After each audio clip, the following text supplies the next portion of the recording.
America's debt, the system that can't stop borrowing. America's national debt has passed $35 trillion, and it's still climbing every second. That's more than $100,000 of debt for every person in the country. Why can't the United States stop borrowing money? Is this a sign of crisis, or just how the system works?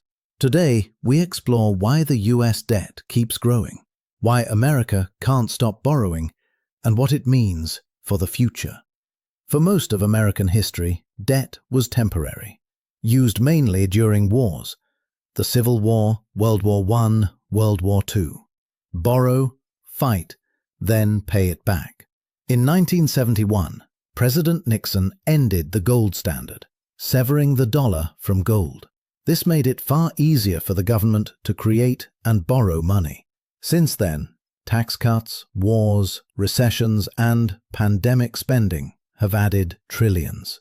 In 2000, the US debt was around $5 trillion.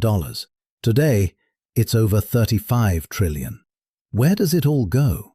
About 2/3 of the federal budget is mandatory spending: Social Security, Medicare, and Medicaid. Defense spending is nearly $900 billion a year, more than the next 10 countries combined.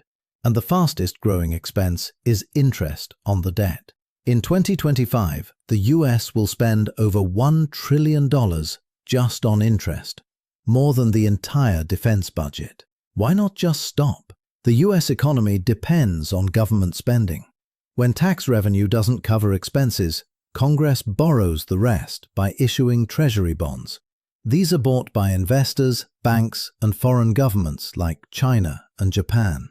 Because the dollar is the world's reserve currency, there's always demand, making borrowing seem safe. But rising interest payments and new programs make balancing the budget harder.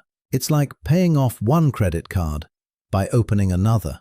If this continues, economists warn of higher interest rates, inflation, and slower growth. Investors could lose confidence in America's ability to repay, forcing the government to print more money. This is the debt spiral, borrowing to pay interest on existing debt. Some argue that as long as the US controls its currency, it can't go bankrupt. But the cost is inflation and a weaker dollar.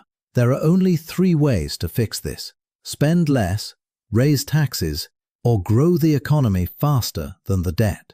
Politically, it's difficult. No one wants spending cuts or higher taxes.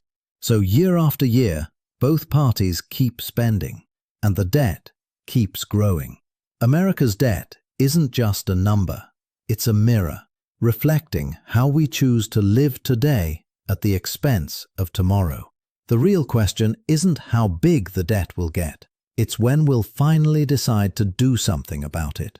$35 trillion and counting. Can America ever pay off its debt? Or is this the new normal?